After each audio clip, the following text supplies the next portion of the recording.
You know, when you think about philosophy, you probably picture it split into two big camps. You've got the West over here, all analytical and objective, and then you've got the East over there, immersive and subjective. But what if that whole story, that really neat division, is the very thing holding us back from seeing what's really going on?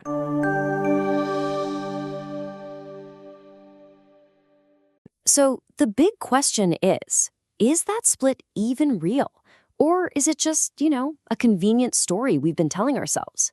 Are we actually missing a much bigger, more unified picture because we're so focused on this idea of an East-West divide? And this is the story you usually hear, right? On one side, Eastern thought is all about being participatory. You have to immerse yourself in it. You have to live the truth to know it. And on the other side, Western thought is supposedly all about being detached and analytical, the thinker standing back, observing the world like it's a specimen under a microscope. It seems like a clean, simple binary. But here's the twist. What if that neat and tidy framework is actually a trap? This is a key idea from the writer Adiyat's Coto, who argues that when we get obsessed with Eastern subjectivity versus Western objectivity, we get stuck.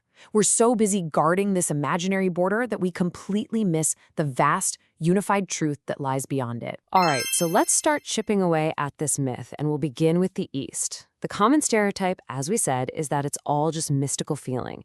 But if we actually look closer, there's this incredible analytical rigor hiding right there in plain sight. Okay, so there's a fancy academic term for this Eastern approach: testimonial participatory epistemology.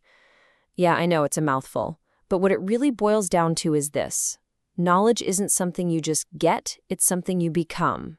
To know the truth, you yourself have to be transformed by it. Think about that famous, incredibly powerful line from the Sufi mystic Al-Hallaj, "I am the truth." Now, he wasn't making some kind of logical argument for you to debate. This was what's called an ontological event. It wasn't a thought about reality, it was a direct experience of reality, where that line between him and the truth just dissolved. Okay, so on the surface, that sounds purely mystical, doesn't it? It kind of feels like it proves the stereotype right. But let's dig a little deeper into the method that gets someone to an experience like that. It's not just some random flash of insight. For a perfect example, just look at the journey of Al-Ghazali, who was this giant in Islamic thought. His path, it almost reads like a scientific method for the soul. It starts with this crisis of absolute skepticism, moves into a systematic, methodical search through every possible way of knowing, and finally culminates in enlightenment that is achieved through that rigorous process.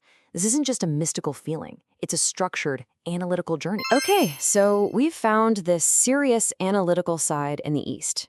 Now, let's flip the script. What about the West? Is it all just detached observation? Well, you might be surprised to find that when you take its own analytical tradition to its peak, it points towards something much, much deeper. The standard model for the West, what Coto calls observational analytical epistemology.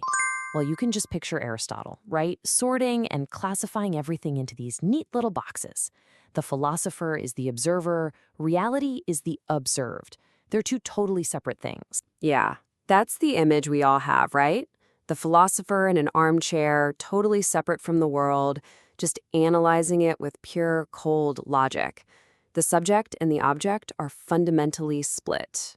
But does that story really hold up when you look at the greatest Western thinkers? But, and this is a huge but, it turns out that that image doesn't really hold up. If you actually follow the West's most hardcore analytical thinkers, guys like Hegel, Heidegger, Husserl, if you follow them all the way to their conclusions, they end up somewhere that sounds surprisingly familiar. They all arrive at a point where the knower and the known merge, where that clean split between subject and object just dissolves. Their own analysis leads them to the very edge of that participatory experience. So, what are we supposed to make of all this? The East has this hidden analytical engine, and the West has this hidden participatory heart. What does that mean? It means that wall between them, it's basically an illusion.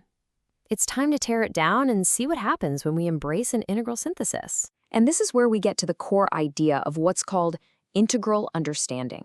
It's this simple but profound shift in perspective. Participation and observation, they aren't enemies in some philosophical war. They're just two essential parts of a single, unified process of knowing.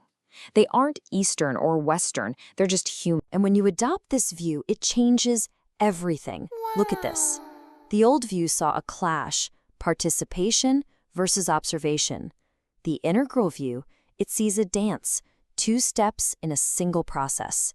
Where we saw conflict between Eastern circular time and Western linear time, we now see a unified spiral, a journey that moves forward but also deepens and returns to its source. It literally redraws the entire map of philosophy. Okay, this is all really cool as a philosophical idea, but let's get real.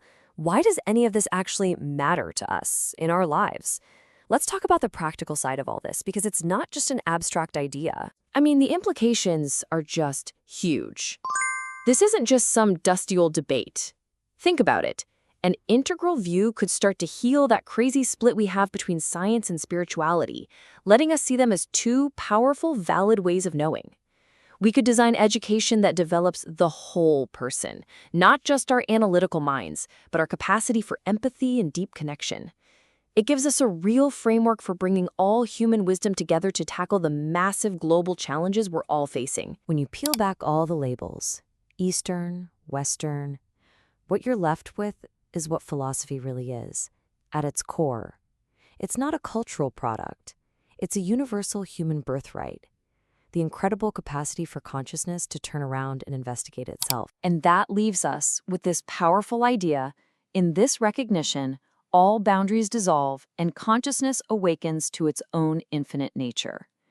It suggests that maybe the wholeness we're all looking for was never really gone.